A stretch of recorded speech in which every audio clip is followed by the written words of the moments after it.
오늘은 이 애니어그램을 여러분한테 설명하고 또 그것을 좀 설교로 풀어낸 시간 9가지 유형의 마지막 유형입니다. 여러분 그동안 수고하셨는데 책거리 하듯이 우리 그동안 또 인도해 주신 하나님께 영광의 박수를. 네, 여러분 또 꽤나 긴 설교를 여러분 잘 들어오셨습니다. 오늘 마지막 유형은 7유형이고요. 이 사람은 재미있는 사람이에요. 재미있는 사람이고 이 사람을 어떻게 부르냐면 열정인이다라고 불러요. 열정인. 뭔가 열정이 있고 막 재밌는 거에 막 열의를 띠는 이런 사람인 거죠. 그래서 피터팬이라는 캐릭터가 생각이 났어요. 그래서 무절제한 피터팬이다라고 했는데 일단 피터팬은 계속 어린아이의 모습으로 그 명랑하고 천진한 모습으로 그냥 하고 싶은 것들을 해 나가면서 사는 그런 캐릭터 중에 하나입니다. 이 열정인이 이 피터팬을 좀 닮은 부분이 있는 거죠. 이 열정인 7유형 자아를 한번 생각해 보면은 이런 자아입니다. 이들에게는 신념이 있는데, 이들에게는 핵심 신념이 있는데 한 번뿐인 인생 즐거워야 한다는 거예요. 한 번뿐인 인생을 즐겁게 사는 거. 최대한 맞는 얘기죠, 사실은. 이왕 사는 거 한 번뿐인 인생인데 뭐하러 막 고통과 어떤 염려와 걱정을 하면서 살아. 항상 나는 즐겁게 해피하게 좀 살고 싶은 마음이 있는 사람이에요. 그래서 기본적으로 유쾌하고 낙천적인 사람이에요. 저도 사실은 7유형의 성향이 있어서 굉장히 낙천가이기도 합니다. 그러니까 어쩔 때는 이런 사람들은 그래서 비극도요 좀 희극으로 바꾸고 싶어하는 마음도 있어요. 물론 이 사람이 우울해지면 또 끝까지 갑니다. 그런데 이 사람은 기본적으로는 이 비극도 어떤 안 좋은 일이 생겨도 농담으로 이렇게 잘 만드는 사람 있죠. 그래서 잘 버텨내고 고통을 이렇게 웃음으로 승화한달까? 이런 능력을 또 갖고 있기도 합니다. 그래서 이 사람은 또 우울할 시간에는 차라리 즐거운 일을 찾아 나서려고 하고 새로운 것들을 자꾸 시도하고 새로운 계획들을 세우면서 막 즐거워하고 모험을 한다고 생각을 하는 그런 유형의 자아예요. 이 영화에 보면은 이런 캐릭터도 있잖아요. 그 캐리비안의 해적 영화 아시죠? 거기 보면은 제가 참 좋아하는 캐릭터, 좋아하는 캐릭터도 딱 와. 잭 스페로 좋아해요, 저는. 뭔가 늘 이렇게 장난스럽고 늘 이렇게 심각한 일 속에서도 절대로 이렇게 웃음을 좀 잃지 않는 이런 캐릭터들. 아니면 뭐 아이언맨의 토니 스타크도 그런 캐릭터 중에 하나죠. 늘 여유가 있고 사람들한테 여유 부리고 막 어려운 일 있어도 그걸 좀 막 농담을 잘 하면서 그냥 그것들을 막 이렇게 코미디로 승화하기도 하는 캐릭터죠. 멋진 캐릭터, 매력이 있어요. 저도 얼마 전에 영화관 진짜 오랜만에 갔는데 아이맥스로 F1 더 무비를 봤습니다. 그래서 아주 막 왱 하는 이제 그거 딱 보고 나면은 집에 갈 때 나도 모르게 엑셀을 밟게 되는 그런 영화인데 F1 더 무비를 봤는데 거기도 이런 남자가 나오는 거예요. 여기에 브래드 피트 역에 소니 헤이스라는 레이서가 나와요. 그러니까 속도를 엄청 즐기는 사람이고 이 사람의 명대사가 이런 거예요. 저 차를 한 번만 몰 수만 있다면 막 저 차를 몰다 죽을 수도 있어. 근데 저 차를 몰 수만 있다면 난 몇 번이라도 저 차에 오르겠어. 막 이런 게 명대사예요. 이 영화에. 근데 이 사람이 어떤 사람인지를 보여주는 게 나오는데 이 브래드 피트랑 친구가 있어요. 하비 바르뎀 그 배우가 연기한 그 친구인데 둘 다 완전 이렇게 인생을 막 즐기고 막 모험을 하고 이런 걸 좋아하는 남자인데 만나서 이 친구가 뭐 도박으로 막 몇십억을 날린 거예요. 근데도 이 사람들은 딱 그 브래드 피트가 멋있게 물어봐요. 완전 맞춰줘. 그래, 뭐 그건 됐고 재밌었어? 그러니까 재밌었어. 그럼 됐어. 딱 이런 캐릭터인 거예요. 인생 뭐 그런 거 좀 날려 먹었더라도 재밌었어? 오케이. 막 이런 식으로 이야기를 하는 이런 캐릭터들이 다 이 7유형에 좀 속해요. 그리고 제가 정말 좋아해야 한다고 했던 그 노홍철 같은 분들, 이런 연예인들, 그리고 뭐 역사적으로는 모차르트도 이런 유형에 속한다고 해요. 굉장히 장난스러웠대요, 모차르트가. 음악도 그래서 굉장히 장난스러워요, 모차르트. 그리고 모차르트는 굉장히 사실 인생에서 되게 힘들 때는 밝은 곡을 작곡하고 인생이 진짜 하나도 평안할 때는 일부러 그 비극을 작곡하는 굉장히 또 이런 취향을 가진 사람이었어요. 모차르트도 여기서 하고 성경 인물 중에는 누가 있을까요? 성경 인물 중에는 솔로몬 왕이에요. 모든 것들을 경험하고 모든 것들을 맛봤던 사람. 재밌는 건 뭐든지 자기는 금하지 않았다고 전도서에 표현했던. 그래서 나중에는 모든 여자까지 취했던 그런 성경의 위대한 왕이었지만 굉장히 아이러니가 있는 인물 중에 하나인 솔로몬도 이 7유형에 속한다고 이 애니어그램 학자들은 분석을 해요. 이 사람은 자기 추구미가 있죠. 추구미는 항상 아까 말했듯이 웃고 있는 사람이 되고 싶은 마음이 있어요. 항상 행복하고 쾌활하고 멋지고 낙천적인 사람이 되려고 하는 마음이 있어요. 이런 자기 자아 이미지가 있다는 거예요. 그래서 어떻게 보면은 굉장히 소년미가 있을 수도 있죠. 왜냐면 항상 명랑하고 이런 캐릭터를 지니고 있으니까 우리 환영 형제도 가끔 보면 이렇게 웃을 때 보면 그 소년미가 드러날 때가 있어요. 우리가 그런 모습을 사랑하잖아요. 그런 모습들이 저에게도 있고 또 아마 그것들을 뭐 아내분들이 사랑하는 것 같습니다. 아멘. 네. 그런 이미지가 있어요. 그래서 항상 인생을 선물로 경험하기를 원하고 뭐 날씨가 좀 와 날씨 좋네 막 끝내주네 막 지효도 좀 그런 거 있는 것 같아 기가 막히네 뭐 이런 부분들도 있고 이런 피터팬처럼 살고자 하는 자아가 우리 안에 있다라는 거죠. 그래서 이런 사람 특징 중에 또 하나는 느긋하고 기분이 좋고 상상력이 풍부한 편이래요. 그래서 호기심이 많아서 미래를 계획하면서 막 이것도 저것도 막 관심을 가지고서 막 하고 이것도 좀 들여다보고 저것도 좀 건드려보고 하면서 막 재밌네 하면서 사는 사람이에요. 삶을 기쁘게 하고 가슴 뛰게 하고 뭐 흥분하게 하는 그런 새로운 가능성 이런 것들을 계속 이렇게 찾아다니는 그런 마음과 욕망이 굉장히 큰 거죠. 그래서 이 일 저 일에 관심이 많고 이것저것 하고 싶은 게 굉장히 많습니다. 그래서 좋은 점은 다재다능할 수 있어요. 이것도 좀 다 잘하고 저것도 좀 잘해. 막 다 할 줄 알아. 그러나 문제는 뭐냐면 다 아마추어야. 결코 프로가 되지 자꾸 못해. 이 정도 하면 좀 질려. 그럼 또 딴 거 해. 그러면은 이제 뭐 하나도 전문가가 되지는 않는 이런 좀 솔직히 말하면 좀 진득하지 못한 부분이 있습니다. 저도 있고요. 아마 여러분 안에도 꼭 진료형 뭐 검사 결과 나오지 않더라도 여러분도 이런 모습이 있을 수도 있는 거죠. 이 사람을 한마디로 좀 정리하자면 이상주의자예요. 뭔가 나를 막 저것만 하면 좋을 것 같아. 막 여기에 막 열정이 막 생기는 열정인인 거죠. 열정이 이상이 있는 거죠, 항상. 근데 이 이상을 하는데 쾌락주의자예요. 그게 나를 즐겁게 하는 정도까지. 근데 그 일 때문에 내가 괴로워지고 힘들어지면 다 놓고 싶어. 빨리 하고 또 새로운 걸 찾아서 가서 거기서 또 즐겁고 행복하고 좀 하다가 고통이 올 것 같으면 좀 빨리 피해서 또 새로운 걸 가고. 이런 이상주의자면서 좀 쾌락주의자의 자아를 진료형 자아라고 한다는 거예요. 여러분 좀 어떤 캐릭터가 이해가 되시죠? 그런데 이 자아를 조금 더 깊이 들어봤을 때 이가 집착하는 게 항상 있다고 저희가 나누고 있잖아요. 집착하는 건 뭘까요? 바로 쾌락과 재미입니다. 쾌락과 재미. 이것이 사실 이들의 어떤 결정을 하는데 가장 큰 요인이 된다는 거예요. 이걸 하면 좀 재밌겠다. 이거 하면 나 만족할 것 같다. 이거 하면 막 괜찮겠다. 이게 자꾸 이 결정하고 자기 끌려다니는 굉장히 큰 기준이에요. 사실은 쾌락과 재미. 너무 이제 쾌락이 하니까 너무 뭐 마약 뭐 무슨 막 성 이런 거 그런 것뿐만 아니라 이거 하면 재밌겠다 하는 거죠. 이 자아를 아드레날린 중독자 발음이 어렵네요. 아드레날린 중독자라고도 그래서 부르대요. 지루해지면 버티기가 힘든 거죠. 지루해. 이거 좀 힘들어졌어 이제는. 못하겠어. 이 사람들한테 지루한 것은 최악이에요. 새로운 것이 항상 마음을 이제 끄는 거죠. 아까 말했듯이 금방 흥미를 잃어버리는 이런 성격. 얼마 전까지는 굉장히 막 너무 좋고 너무 하고 싶다고 해놓고 이제 별로야.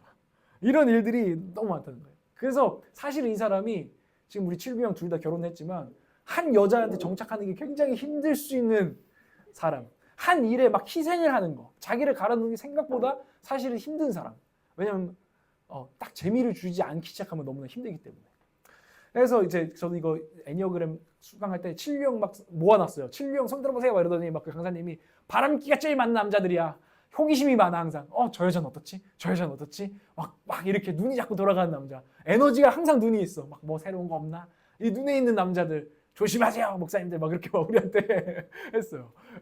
그리고 또 막 소년미가 있어서 사람 좋아할지도 모르니까 조심하라고. 다들 아니라고 이제 부정하고 있으니까. 하여튼 그런 면이 있는 이런. 그러니까 어쨌든 쾌락과 재미를 굉장히 집착한다는 거예요. 거기서 이런 모습들이 나온다는 것이죠. 그리고 항상 이 재미만 추구하다 보니까 굉장히 대책이 없어요. 대책 없는 낙관주의가 이들의 약점이에요. 대책이 없어 사실은.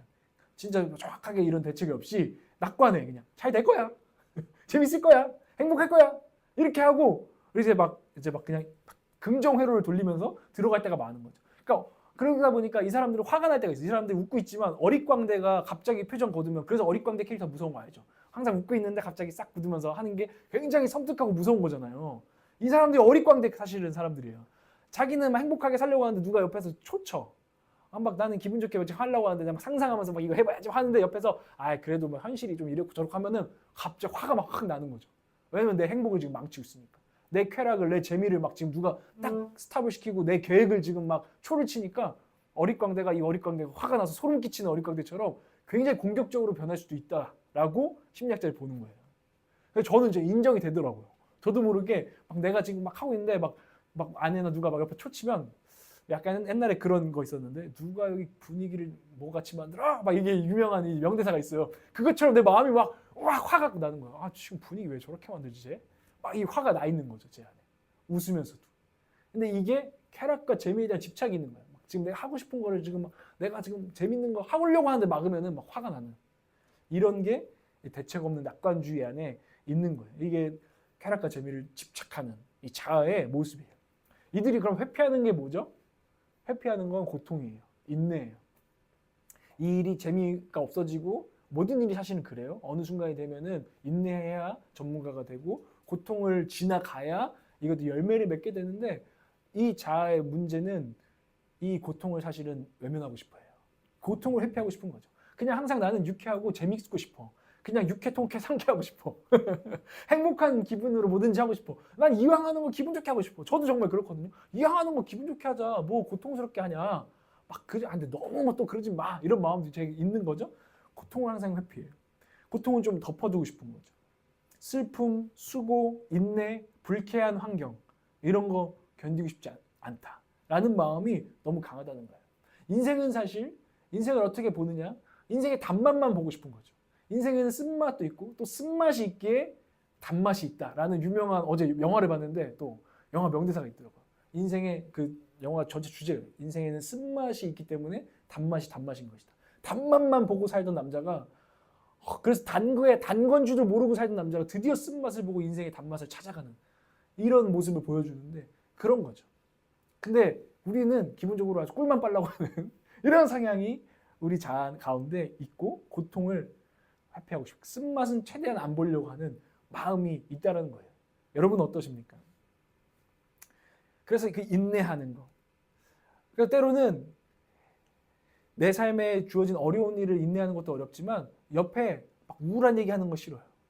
우울한 얘기하는 거를 막 들어주기 힘들어요. 그래서 굉장히 또 낙천주의로 그냥 이런 식으로 덮어요. 자꾸 막 누가 힘들고 막 징징거리잖아요. 그러면은 아유 그래도 뭐 그만하면 막 그래도 다행이지 막 하면서 그냥 낙천적으로 얘기를 하는데 사실은 들어주기 싫은 거예요. 그 고통을 막 난 지금 내 인생 그냥 기분 좋게 살고 싶은데 옆에 누가 기분 안 좋고 누가 우울하고 막 나는 지금 쨍한 날이고 싶은데 누가 옆에 흐린 날이면은 그걸 보고 있는 것 자체가 사실은 그 얘기를 들어주고 있는 것 자체가 나에게 사실은 힘이 든 거죠. 그래서 그런 이야기를 억눌러 버리는 거야. 그냥 낙천주의로. 아니면은 그냥 무조건적인 긍정으로. 잘 될 거야, 잘 될 거야. 걱정하지 마. 내가 울지 마. 이렇게 하는 거죠. 이게 또 우리의 약점이에요.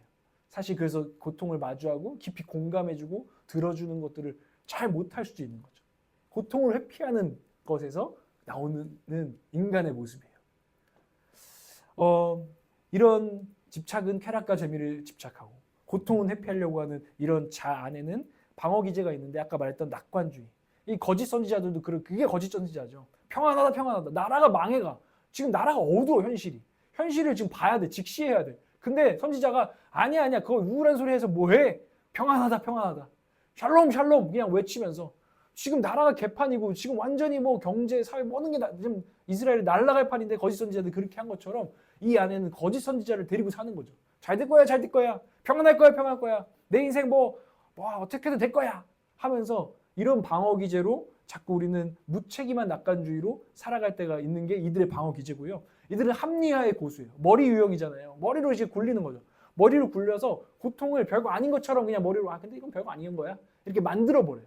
어쩌면 그 고통을 지금 느껴야 되는데 이 고통 가운데서 뭔가 배워야 되는데 그냥 머리로 그냥 해서 가슴으로 느끼지 않고 내 인생의 실수와 고통과 좌절들을 느끼면서 뭔가를 배워야 하는데 빨리 그냥 머리로 처리를 해버리는 합리화하는 거죠.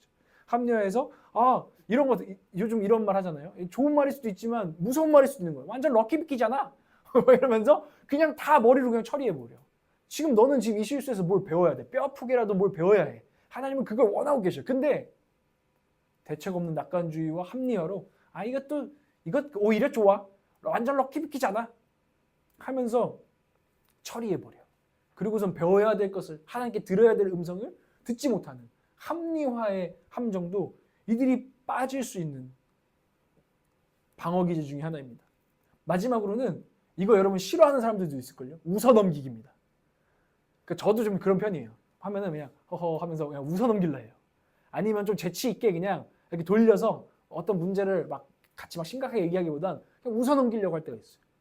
종민이도 좀 그런 것 같아. 좀 웃어넘기려고 하는 게. 이게 방어기제라는 거예요. 지금 진지하게 얘기해야 될 때야. 진지하게 같이 테이블에 앉아서 해야 될 때야. 근데 그냥 웃고 넘기려고 그래. 이것도 또한 이들의 방어기제요. 이들의 어떤 잘못된 자아에서 나오는 문제가 될 수도 있다는 거예요. 물론 막 긍정적으로 어려운 상황에서 웃으면 좋죠. 그렇게 좋을 때도 있어요. 근데 그게 꼭 좋은 것만은 아닐 수 있다는 거예요. 오히려 그냥 나를 그냥 방어하는 방어기제일 뿐. 여러분 이해가 가시나요? 이게 그들이 고통을 피하는 방법일 수도 있는 거죠. 이런 칠유형자, 열정인 자아의 근원적인 죄는 무엇일까요? 근원적인 죄는 따라해볼까요? 무절제예요. 무절제. 절제가 안 되는 거죠. 무절제. 열정인의 근원적인 죄는 무절제입니다. 재밌겠다 싶은 거, 내가 지금 당장 하고 싶은 거, 빨리 해보고 싶은 거, 이런 것들은 해봐야겠다라는 것들이 절제가 안 될 때. 이 폭식하고 비슷해요. 폭식을 무절제라고 하는데 그냥 막 지금 맛있는 게 있으니까 그냥 닥친 대로 입에 넣는 거죠. 폭식하듯이 인생은 그렇게 사는 거예요. 우겨 넣으면서 사는 거예요. 오늘 난 이거 먹고 싶어. 이거 먹고 싶어. 폭식. 절제가 안 되는 거예요. 지호가 나를 심각하게 쳐다보는데 아까 우리가 큐티 시간에도 요즘 음식을 절제해야 될 것 같습니다. 이제 나눴거든요. 폭식. 근데 이게 꼭 그냥 육체적인 음식뿐만 아니라 우리 인생에서도 지금 막 저것도 하고 싶고 이것도 하고 싶어서 막 집어넣는 거. 그리고 막 냄비 근성처럼 막 열정이 막 지금 끌었다가 막 씻는 거. 이런 것들이 지금 절제가 안 된다는 것이죠. 뷔페를 아시죠? 제가 이 말씀을 준비하면서 이건 딱 뷔페다라는 생각이 들었어요. 뷔페 가면요 열정으로 시작해요. 우와 맛있겠다 막 들어가가지고 저것도 먹고 난 다 먹을 거야. 저는 항상 그래요. 나 여기 하나씩 다 먹어야지. 나는 모든 메뉴를 하나씩 다 먹는 게 항상 뷔페 가면 이상하게 열정이 생겨요. 근데 먹다 보면 점점 식어져요. 다 맛이 없어. 와, 이 맛도 저 맛도 모르겠어. 이 금방 식어버리는 거죠. 이게 진짜 뷔페는 제가 봤을 때는 영적으로는 절제 훈련의 장소야. 여기서도 정말 딱 이렇게 절제를 지키면서 할 수 있는지. 이 뷔페가 생각이 나는 거죠. 정말 이 뷔페 가서 모든 것 한계가 있어요. 하나님은 우리에게 한계를 주셨습니다. 절제하라고. 뱃속에도 한계가 있어요. 그런데 그 한계를 무시하고 막 다 먹겠다고 우겨 넣으면 배탈이 나는 거죠. 그죠? 이게 무절제한 삶의 모습이에요. 그래가지고 그 절제가 안 되면은 배탈이 나는 겁니다. 절제가 되지 않고 무절제하게 될 때 무엇 하나 제대로 이루지 못하게 돼요. 한 마리 토끼를 쫓아야 되는데 두 마리, 세 마리 토끼를 쫓다가 아무것도 잡지 못하고 허비하게 되는 경우들이 있는 거죠. 이게 무절제의 문제죠. 그래서 무엇도 이루지 못한다는 건 뭐예요? 사실 무엇 하나도 사실은 책임지지 못한다는 건 무책임한 거예요. 이 무절제는 반드시 무책임한 삶으로 이 죄가 확장됩니다. 따라해볼까요? 무절제는 무책임으로 이어진다. 무절제는 무책임으로 이어진다. 우리가 절제하지 못하기 시작하는 순간 우리의 삶은 책임지지 못해요. 책임질 수 없는 삶이 돼버려요. 그냥 이렇게 또 말하게 돼요. 이런 무책임한 말을 하게 돼요. 그냥 또 다른 거 하면 되지. 자꾸 이렇게 되는 거예요. 무절제의 죄에 대해서 조금 더 살펴보겠습니다. 무절제의 죄는요. 첫 번째로는 개인을 허무에 빠뜨려요. 개인을 굉장히 공허함에 빠뜨려요. 이거를 전도서 보면 보세요. 전도서를 한번 꼭 보십시오. 청년들은. 전도서에 보면은 솔로몬이 쓴 거잖아요. 솔로몬의 전도서인데 아까 칠유형의 대표인 솔로몬. 솔로몬이 전도자로서의 허물을 막 얘기해요. 헛되도다. 솔로몬은요 무절제했어요. 자기가 전도서 이렇게 표현합니다. 내가 원하는 것은 나에게 금하지 않았다. 이런 표현했어요. 내가 원하는 것은 내가 금하지 않았대. 금할 필요도 없었대. 왜냐하면 자기 너무나 돈도 많고 지혜도 너무 많고 능력도 있어서 자기가 원하면 나 오늘 공연해 보고 싶어. 그 전도서 이런 표현이 있거든. 내가 엄청난 오락거리들을 만들어서 내 앞에서 공연을 시켰다 사람들. 예술과 막 그리고 자기가 식물과 각종 막 어떤 막 신기한 동물들 있죠. 그 키우는 일도 해봤다. 이 전도서를 보면 그런 일들이 나와요. 안 해본 게 없는 거예요. 이 1000명의 아내를 두고 난 이 여자 저 여자 이 인종 저 인종 여자 다 취해봤다. 그리고 나서 근데 내가 빠진 것은 뭐냐? 헛되다. 그 모든 것이 내 손에서 모래처럼 빠져나가고 바람 잡는 것이 되었다. 라고 하면서 이 무절제한 개인이 결국에는 굉장히 즐거울 것 같았지만 그걸 다 채워놓으면 만족할 수 있을 것 같았지만 전혀 만족하지 못하고 공허에 빠졌다는 거예요. 허무에 빠졌다는 거예요. 우리의 영혼이 허무에 빠질 때가 공허의 나락으로 들어갈 때가 있습니다. 그것은 이 무절제 죄에서 이어나오는 또 다른 죄의 한 모습이에요. 허무하다는 게 뭡니까? 뭐든지 그냥 무의미한 거예요. 뭐든지 그냥 재미가 없는 거예요. 지금 의미를 느끼지 못하는 상태, 일종의 불만과 불평에 빠져 있는 거예요. 막 이게 문제고 이런 게 아니라 그냥 허무하다. 인생을 비웃게 되고 무절제함 속에서 그냥 공허함에 빠져 있는 거예요. 그것은 결국에는 하나님께 감사하지 못하는 마음, 감사할 힘이 없는 영혼에 빠져 있다는 거예요. 여러분의 영혼은 지금 어떻죠? 혹시 공허하지 않습니까? 내게 지금 주어진 것에 대한 귀중함을 놓쳐버리는 거예요. 허무하다는 것은. 이게 무절제의 죄가 개인을 허무한 영혼으로 빠뜨리고 파괴하는 그런 모습이에요. 전혀 위험해 보이지 않아요. 다 막 하면서 즐겁게 사는 거 위험해 보이지 않아. 근데 어느 순간 영혼을 그렇게 공허함으로 빠뜨리는 거죠. 아까 뷔페 얘기했잖아요. 뷔페에서 제가 진짜 요즘 재밌는 현상을 발견하는데, 뷔페 먹고 나서 어른들이든 요즘 젊은이들 하는 말 뭔지 알아요? 먹을 게 없어. 막 다 먹고 나서 먹을 게 없었다고 얘기하는 걸 제가 참 많이 듣게 돼요. 저는 그걸 보면서 또 느끼는 거예요. 저렇게 막 무절제하게 먹었지만 결국에는 그 마음에 만족이 없고 먹을 게 없네. 헛되네. 라는 것만 깨닫고 끝나는 거. 많은 것들을 허비했지만 소비했지만 결국엔 그렇게 끝나는 거. 이것이 우리를 파괴하는 이 무절제와 허무의 죄다라는 것을 보게 됩니다. 여러분, 공허한 영혼에서 나오시기 바랍니다. 그 나오실 때 여러분 한번 여러분의 삶이 지금 뭔가 너무나 무절제하게 지금 되어 있지 않은지를 여러분 오늘 돌아보는 저와 여러분 되기를 원합니다. 두 번째는요, 이 개인에게만 문제가 아니라 공동체를 위기에 빠뜨립니다. 무절제는 무책임으로 이어지고 공동체를 위험에 빠뜨릴 때가 있어요. 무절제와 무책임은 짝꿍인데요, 이게 공동체를 어떻게 위기에 빠뜨리는지를 솔로몬을 통해서 계속 봅시다.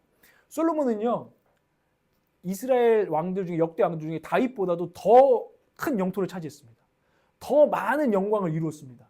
그는 엄청난 지혜를 가지고 많은 것들을 성취했습니다. 대단한 사람이죠. 위대한 왕이죠. 그런데요, 솔로몬은 사실 실패했어요. 솔로몬 다음에 이스라엘이 두 쪽을 찢어졌어요. 공동체가 완전히 박살이 나버렸어요. 왜 그랬을까요? 그 중에 하나가 절제가 안 되는 것들인데 여인이죠. 이방 공주들을 막 데리고 와서 결혼을 하면서 그걸로 막 확장을 한 거예요. 사실은 결혼하니까 그 땅도 막 거기서도 같이 동맹을 맺고 그러면서 막 나라를 막 확장을 해 나간 겁니다. 그런데 그게 결국에는 생각해 보세요. 배다른 아들들이, 왕자들이 그렇게 많은데 이 나라가 두 쪽 세 쪽 안 나고 백입니까? 그 무절제함이 이렇게, 아마 솔로몬 생각했을 거예요. 나는 지혜로워서 내가 지금 이렇게 하지만 나는 다 대비가 돼 있어. 나는 낙관했을 거예요.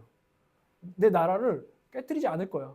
나는 이방 여인을 데리고 오고 있지만, 이방 공주를 하고 있지만, 괜찮아. 난 지혜로워. 충분히 난 감당할 수 있어. 내 손으로 해결할 수 있어. 내가 벌려놓은 문제, 내가 무절제하게 벌려놓은, 이거 무절제가 아니야. 나는 해결할 수 있어. 라고 그는 자신했을 거예요. 근데 그는 사람이었어요.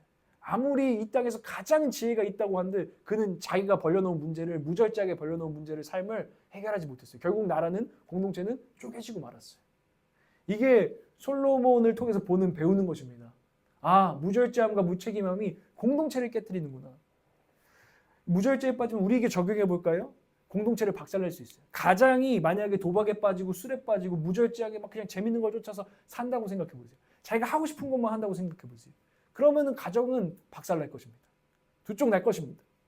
만약에 회사의 사장이 막 사업을 하는데 막 무리하게 무책임하게 일을 벌려요. 그런데 이게 수습이 안 돼요. 그래서 직원들과 가족들 다 박살이 납니다. 이 무절제가 이런 무서움이 있는 거예요.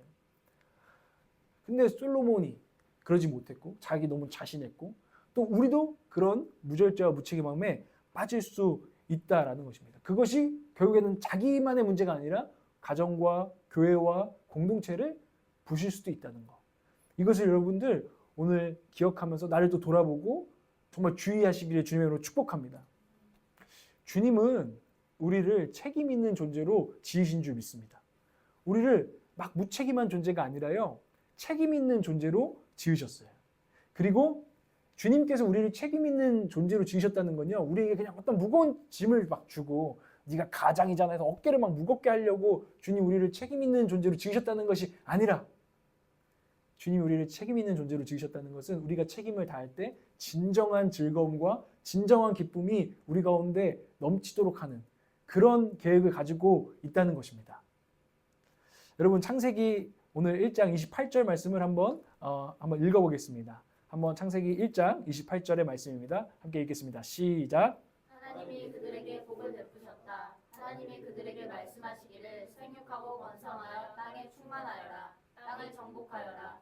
바다의 고기와 공중의 새와 땅 위에 살아 움직이는 모든 생물을 다스려라 하셨다. 아멘. 이게 하나님이 우리를 지으실 때 하신 말씀입니다. 이 말씀은 우리의 책임이 있어요. 이 땅을 생육하고 번성하고 땅에 충만하여서 땅을 정복하고 다스리라는 것이죠.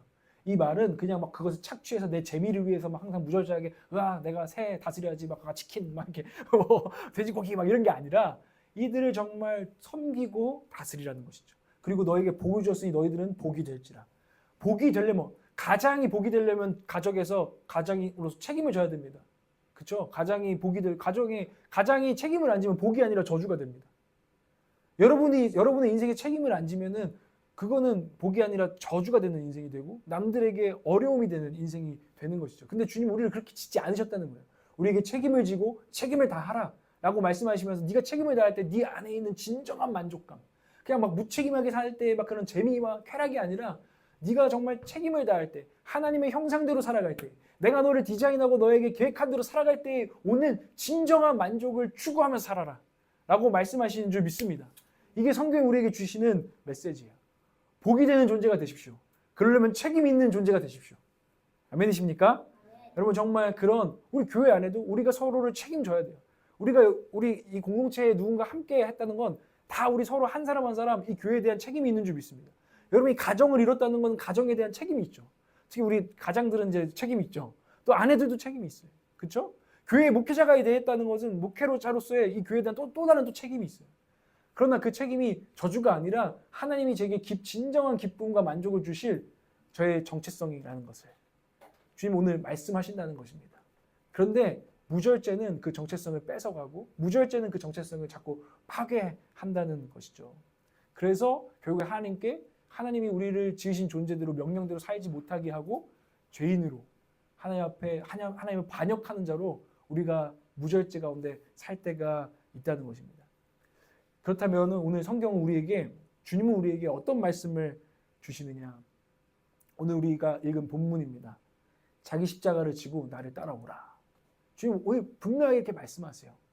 무절제와 무책임한 가운데 우리가 파묻혀 있을 때 주님은 말씀하세요. 너의 십자가를 지고 나를 따르라.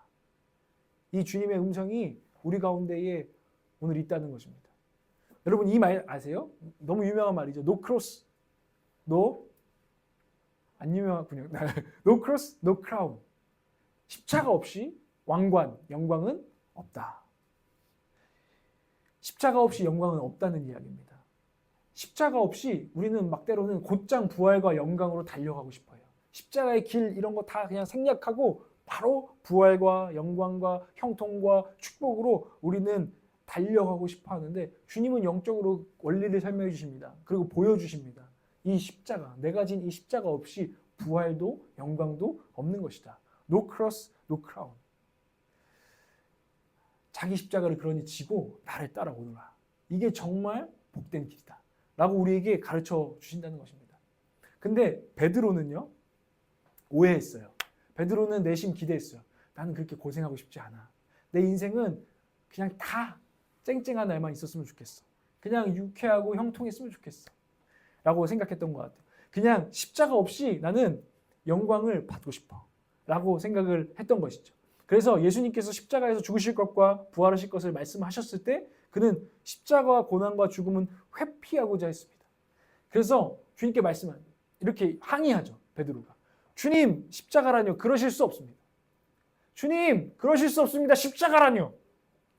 근데 여러분도 아마 우리 믿는 자들도 그리스도인들도 여전히 우리가 그럴 때가 있다는 거예요. 주님 제 인생이 왜 예수님 믿는데 왜 고난이 있죠? 왜 예수님이 있는데 제가 오늘도 책임져야 되는 회사 생활과 왜 이런 십자가 같은 그 인간들 이런 인간들이 왜 있죠? 저는 십자가 없고 싶어요. 주님 믿는 사람의 그리스도인들이 왜 십자가 있죠? 우리는 따진다는 거예요. 베드로처럼. 주님 그러실 수 없습니다. 제 인생에 십자가 없습니다. 제 인생에는 십자가 있을 수 없습니다라고 크리스찬들이 잘못 믿고 있다는 거예요. 아닙니다. 그리스도인은 십자가가 있는 사람들이에요. 십자가를 붙들고 따르는 사람들이에요. 그렇다니까요. 근데 우리가 자꾸 마치 내 인생에는 십자가가 없어야 된다고 주님께 주장한다는 것입니다.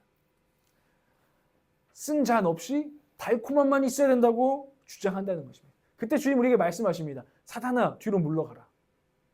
자기 십자가를 지고 자기를 부인하고 나를 따라오라. 주님 오늘 말씀하신다는 것입니다. 주님 말하실 뿐만 아니라 그분이 주가 보이신 생명의 길이 무엇입니까? 그것은 십자가의 길입니다. 고통과 인내를 통과하는 그 길을 우리에게 보여주셨다는 것입니다. 예수님 만약에 십자가 지고 가다가 이런 놈들 위해서 내가 왜 참아야 돼? 들어서 못하겠어. 십자가 내팽개쳐 버렸다면 어떻게 됐겠습니까? 주님이 보여주신 길은 그것을 끝까지 붙들고 나아가는 그 길이었다는 것을 우리에게 보여주시고 오늘 말씀하시고 오늘 저와 여러분에게 그 길을 따라오라고 말씀하고 계십니다. 자기 십자가가 없으면 그리스도인이 아닙니다. 분명히 하십시오. 내가 십자가가 없다면, 내 십자가를 어디 묻어놨다면 난 그리스도인이 아닙니다. 반드시 주님을 따르는 자들에게는 십자가가 있습니다. 누구든지 나를 따라오려고 하는 사람은 자기를 부인하고 자기 십자가를 지고 나를 따라오너라. 자기가 하고 싶은 일만 할 수는 없습니다. 특히 성도라면 당연합니다. 성도가 아니라도 자기만 하고 싶은 일만 할 수 있는 사람은 없어요. 그러나 성도는 더 해요. 자기가 하고 싶은 일만 할 수 없을 뿐만 아니라 인간으로서의 책임이 있고 성도로서 그리스도인으로서의 책임이 있어요. 그 십자가를 지고 가는 게 참된 크리스찬의 길입니다. 내가 하고 싶은 일만 하고 싶은 나를 부인하면서 우리는 인내하면서 지기 싫은 책임과 지기 싫은 때로는 고통과 어려움들을 감당해 나가는 것이 그리스도인이라는 거예요. 자기 십자가를 지는 게 뭔지 한번 묵상해 보세요. 내 인생에서 내 십자가를 지금 진다는 것은 무엇일까? 이 세상을 살아가는 동안에 나에게 맡기신 것들을 책임지며 산다는 것 아닙니까? 당신에게 맡기신 자신에 대해 책임져야 돼요. 자신의 건강 누가 책임집니까? 누가 운동합니까? 당신이 책임져야 해요. 청년들이 운동하세요. 허리가 아프지 않기를 바랍니다. 운동하세요. 자기를 가꾸세요. 자기 관리하세요. 자기가 자기 자신을 하나님 주신 몸을 책임져야 합니다. 거기에는 수고가 따라요. 운동하는 거 어렵잖아요. 따라요. 자기 자신을 책임져야 돼요. 이게 자기의 십자가예요. 이 몸뚱이 데리고 살아야 되잖아요. 당신의 가정을 책임지십시오. 우리 지난번 수요일날로 나눴나요? 막 내가 하나님 뜻을 위해서 막 한다고 가족들을 굶주리게 하고 있다? 그건 하나님 뜻이 아니에요. 당신의 책임을 지금 소홀히 하고 있는 거죠. 가정을 책임져야 되는 것이죠. 교회를 책임지세요. 여러분 성도 아닙니까? 그럼 여러분은 이 올락처치에 있는 동안 여러분 올락처치를 책임지셔야 돼요. 함께. 여러분들에게 그 책임이 있습니다. 하나님이 부여하신 책임이 있습니다. 여러분 우리 이 도시에 가난한 자들 우리는 책임져야 돼요. 주님 우리에게 그 책임을 주셨습니다. 무겁죠. 알아요. 내 삶 하나도 힘든 거 알아요. 근데 일단은 우리의 정체성이 뭐라고요? 책임 있는 존재라니까요. 자기 십자가 있는 사람들이라니까요. 환난 당한 이웃들. 저도 그런 사람들이랑 있으면 유쾌하지 않습니다. 그런데 그것이 우리에게 주신 자기 십자가일 수 있습니다. 여러분의 인생 가운데 지금 찾아오고 있는 그 십자가 같은 인간들이 당신의 책임이라니까요. 당신의 십자가라는 거예요. 마가복음 8장 38절을 보겠습니다. 이 책임의 근본이 있는데 마가복음 8장 38절입니다. 한번 읽겠습니다. 시작. 음란하고 죄가 많은 이 세대에서 누구든지 나와 내 말을 부끄럽게 여기면 빈자도 자기 아버지의 영광에 쌓여 거룩한 천사들을 거느리고 올 때 그를 부끄럽게 여길 것이다. 아멘. 이 말씀은 이 모든 아까 제가 말했던 자기 자신과 가정과 교회와 어려운 이웃들 또 열방의 복음을 모르는 사람들에 대한 책임이 어디서부터 나오냐? 누구든지 나와 내 말을 부끄럽게 여기면 우리의 십자가는요 주님과 주님의 말씀이에요. 성도는 주님의 말씀을 따라 사는 사람들인 줄 믿으시기 바랍니다. 그게 우리의 십자가입니다. 여러분 세상 이렇게 살고 어떻게 말씀대로 사냐고요? 그건 여러분들이 그게 그때가 십자가를 내팽겨 쳐 버리는 거죠. 주님의 말씀, 주님이 이렇게 말씀하셨어. 네 생각이 어떻든 상관없어. 주님은 말씀하셨어. 그러면서 이것이 너의 십자가야. 이 세상을 살아가는 동안에 안단다. 말씀대로 사는 게 어려운 줄 안단다. 그러나 너희들은 말씀을 팽개치는 것이 아니라 붙들고 정말 그것을 때로는 어렵더라도 질질 끄고 가더라도 그 시간을 돌파해 주길 바란다 라고 주님은 말씀하시는 줄 믿습니다. 이게 자기 십자가를 지라는 거예요. 그 말씀에 이웃을 돌보라는 말씀도 아내를 정말 그리스도와 같이 사랑하라는 말씀도 책임지라는 말씀도 다 들어있잖아요. 그 말씀을 지고 예수 그리스도를 따라오라. 이것이 오늘 우리의 부르심이에요. 근데 그것은 쉽지 않을 거라는 거예요. 거기에 인내가 필요하고 거기엔 고난이 따르고 손해가 따르고 여러 가지 것들이 있다는 거죠. 여러분, 저도 이 말씀을 전하면서 참 그래요. 여러분들이 인생의 십자가 지는 것도 힘들잖아요. 그냥 맨날 그 먹고 사는 문제, 이 문제만 하는 것도 힘들고 이 더운 여름에 힘든 것을 알고 기도하고 있습니다. 근데 그 가운데 이 성도의 십자가도 있잖아요. 그냥 남들 하는 정도로 그냥 인생의 십자가를 지는 것을 넘어서 이제 그리스도 안에서 부름받아서 성도의 십자가를 지고서 그것을 지금 마주할 때 여러분의 마음에 때로는 진짜 다 놓고 싶다. 그죠? 다 그냥 내팽개치고 싶다. 이런 마음이 든다는 것을 저도 살아가면서 이 삶 쉽지 않구나. 이런 걸 느낄 때마다 땀 흘려야 되는구나. 피 흘려야 되는구나. 눈물 흘려야 되는구나. 이런 것들을 느낄 때마다 때로는 도망가고 싶고 마주하고 싶지 않다는 것을 저도 알고 있습니다. 얼마나 막 벗어 던지고 싶겠어요. 그때에 여러분 기억하시기 바랍니다. 우리가 그토록 때로는 벗어 던지고 싶은 그 자기 십자가, 도대체 이걸 어떻게 내가 감당해야 되지? 이 인생을 어떻게 감당하면 좋지? 라고 너무나 그 힘이 필요할 때 아이러니하게도 그 자기 십자가 가운데서 우리에게 능력이 온다는 것입니다. 그 말씀을 여러분들한테 오늘 마지막으로 전해드리려고 합니다. 그 자기 십자가에서 능력이 온다는 거예요. 십자가에서 정말 능력이 온다는 거예요. 우리 그리스도인의 진짜 그 감당할 힘은 나에게 있지 않고 내 십자가에서, 나의 십자가에서 온다는 것을 여러분들에게 오늘 마지막으로 전하기 원합니다. 찬송가 150장 갈보리산 위에라는 고백이 있어요. 이 찬양 아시죠? 갈보리산 위에 십자가 섰으니, 이 십자가에 대한 찬양을 하는 이 찬양을 한번 여러분 오늘 설교가 끝난 뒤에 묵상해 보세요. 저도 이 찬송가를 묵상하면서 이 찬양의 고백을 묵상하면서 느끼게 되는 게 있어요. 이 후렴 가사에 이런 고백이 있는데 이거는 내 십자가 너무 힘들어서 잠깐 내려놓겠습니다 이런 고백이 아니라 십자가를 꼭 붙들겠습니다라는 고백이 있어요. 최후 승리를 얻기까지 주의 십자가 사랑하리. 빛난 면류관 받기까지 험한 십자가 붙들겠니. 아마 여러분 전사님 그러면 또 그냥 결국에는 의지를 발휘해서 노력을 발휘해서 힘들지 그냥 더 꼭 붙들어 이렇게 해서 책임을 져. 근데 제가 이 고백을 잔잔히 묵상해 볼 때 이 고백은 그런 고백이 아니에요. 내가 더 의지를 해서 뭐 십자가를 붙들고 그래도 간다, 막 이 악물고 간다 이런 고백이 아니라 정말 십자가를 붙들 수밖에 없는, 십자가가 내 능력이기 때문에 자기 십자가를 질 그 능력이 이 십자가를 붙들 때만 나에게 흘러 들어온다는 것을 알기 때문에 그가 최후 승리를 얻기까지 이 승리의 근원과 힘은 내가 이 십자가, 나의 십자가를 붙드는 것이다라고 고백을 하고 있고, 이 사람은 진짜 십자가를 제대로 이해한 거죠. 누군가는 십자가 져야지 하면은 귀찮은 일, 그냥 부담스러운 일을 내가 그냥 맡았다. 내가 억지로 십자가 진다. 우린 이 정도로 지금 쓰고 있잖아요. 십자가를 때로는. 그런데 이 사람은 이 십자가는 진짜 나에게 능력이야. 매미가 나무에 붙어서 수액을 그렇게 많이 빨아먹고 가끔씩 물이 떨어지면 그게 오줌이랍니다. 그게 비 안 오는데 막 여름에 뭐 맞잖아요. 그게 매미 오줌이래요. 걔네가 나무를 통해서 막 빨고 있는 거죠. 제가 근데 그것들을 그냥 알게 되고 오늘 말씀을 보면서 그리스도인은 매미 같아야 된다. 이 나의 십자가를 그냥 탁 붙어가지고 그 십자가에서 능력을 막 받는, 능력을 빨아들이는, 이게 그리스도인, 매미와 같은 그리스도인이구나 라는 것들을 깨달았어요. 웃지도 않고 뭐 맨맨맨맨 이렇게 뻘쭘하게 하는데, 여러분 십자가가 능력이에요. 왜냐하면요, 이 십자가는요, 이 능력의 수액을 우리한테 주는데, 이 십자가는 책임이기 전에, 우리가 막 감당해야 됐던 자기 십자가, 내 책임이기 전에 놀라운 은혜와 사랑의 나의 십자가이기 때문입니다. 주께서 저와 여러분을 위해서 주님은 원치 않으시는 고난을 겪으셨습니다. 주님은 십자가의 길을 겪으셨습니다. 그분은 우리를 위해서 피와 땀과 눈물을 다 쏟아주셨습니다. 다 흘려주셨습니다. 그 십자가, 그렇게 나한테 온 십자가가 나의 십자가요, 자기 십자가인 줄 믿으시기 바랍니다. 여러분 안에 그 십자가 있습니까? 그 십자가를 많이 묵상하십시오. 어려울 때마다, 책임지기 싫을 때마다 그 십자가를 붙들고 나의 책임지시기 위해서 모든 걸 흘려주신 그분을 붙들고 주님 한번 불러보세요. 그러면서 그 능력으로 한번 지금 내가 당장 내팽개치고 싶은 그 사람과 이 일들과 이런 것들을 위해서 그 능력으로 여러분의 피와 땀과 눈물을 흘리시기를 바랍니다.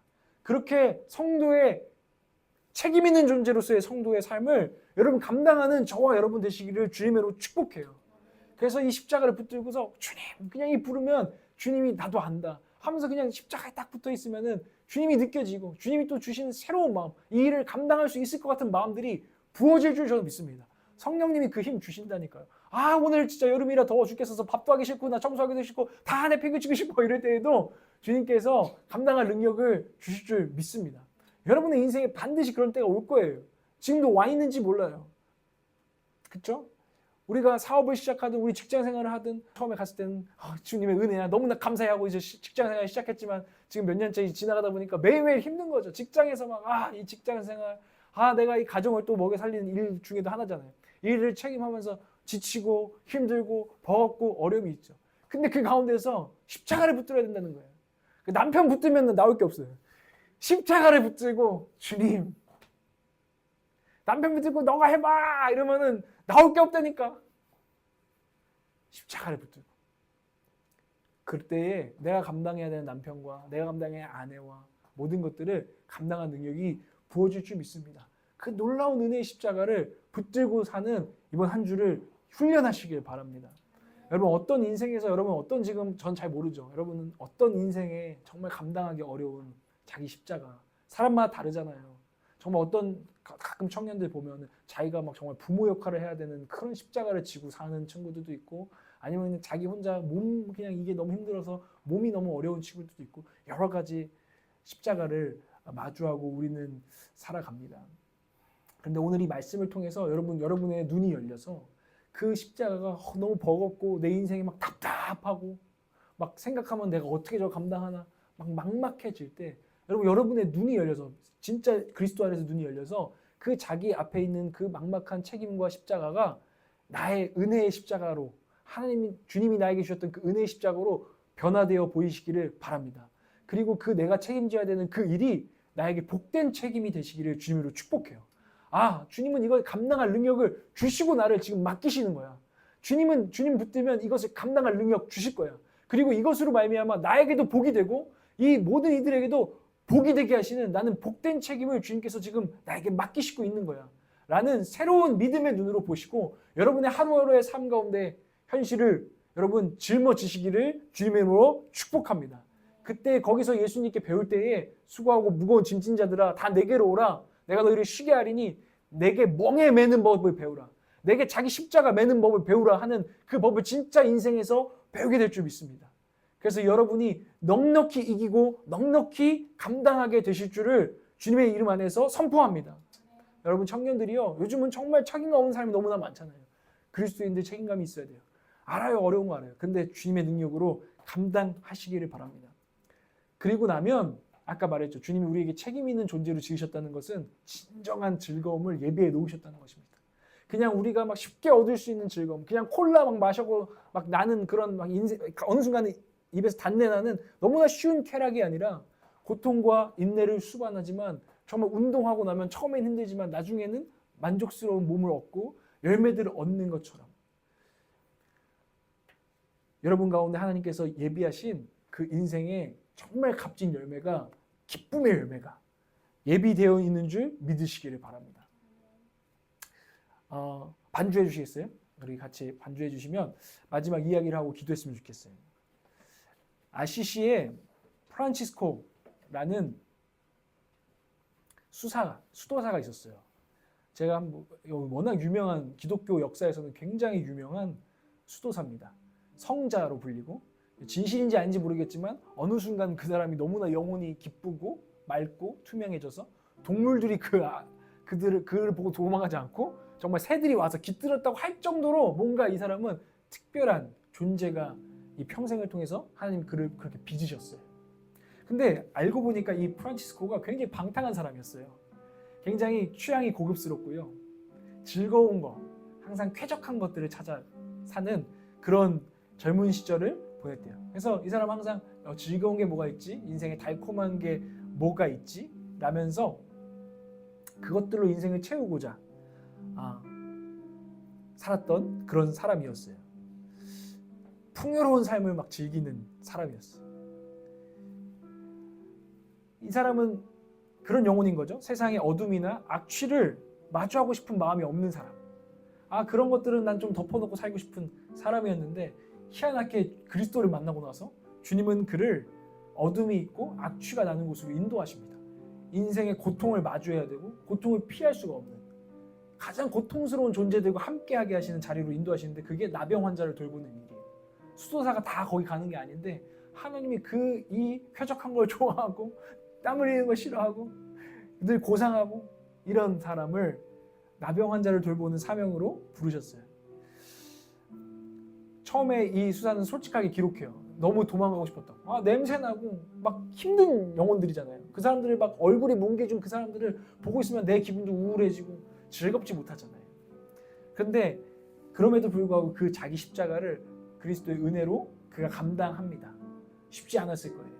그 인생을 쫙 다 살고 나서 그는 진정한 기쁨을 발견하게 되고 그 젊은 시절에 여러 가지 막 해보면서 막 쾌락을 막 누리려고 했던 거기서 벗어나서 주님 주시는 진정한 평안과 기쁨을 고백하는 사람이 되는데 그가 이렇게 고백하는 말이 있어요. 제가 읽어드리면 그러나 하나님께서 나를 그들에게 그 나병 환자들이에요. 그들에게 데려갔고 나는 자비롭게 그들을 돌보아 주었다. 그가 십자가를 나 안 해요 이렇게 한 게 아니라 그냥 받아들인 거죠. 하나님의 주권 가운데 순종하고 자기 십자가를 책임을 졌어요. 내가 그들을 떠났을 때 이제 이 사역이 끝나고 그가 다 늙었을 때 그 전에 내가 혐오하고 고통스러웠던 것들이 육체와 영혼의 향기로움으로 변했다. 내가 그렇게 막 마주하기 힘들어했던 그런 악취와 어려움과 고통과 회피하고 싶어했던 모든 것들이 내 안에서 영혼에서 향기로움이 되었다는 고백. 저 여러분 가운데도 이런 고백으로 우리의 인생이 마무리되기를 원합니다. 자기 십자가를 돌보고 지는 사람들, 그리고 절제의 영혼을 가지고 풍요로움 가운데서도 풍요로운 빈곤을 경험하는 사람들 되어지기를 원합니다. 이게 아버지의 목적입니다. 아버지께서 우리에게 주시는 진정한 기쁨입니다. 이것을 인정하십시오. 여러분 혹시 지금 내 인생에 왜 이런 십자가가 있지 인정하기 싫으십니까? 아니요. 오늘 하나님을 인정하십시오. 하나님 제게 주신 십자가를 인정합니다. 제게 주신 책임, 제게 주신 가정, 제게 주신 교회, 하나님 때로는 귀찮고 어려운 일들 하나님의 주권 안에 있음을 인정하오니 하나님 순종하게 하여 주시고 감당하게 하여 주시옵소서. 주님 십자가 붙을 때마다 제 마음에 제 영혼에 새로운 힘을 주셔서 매일매일 아침마다 새로운 힘을 주셔서 하나님 이것을 감당할 수 있도록 역사하여 주시옵소서. 여러분 오늘 이렇게 결단하는 저와 여러분 되기를 원합니다. 주님 오늘 우리에게 말씀하십니다. 자기 십자가를 지고 나를 따르라. 내가 너를 위한 영원한 기쁨을 예비하였다. 믿으시기를 바랍니다.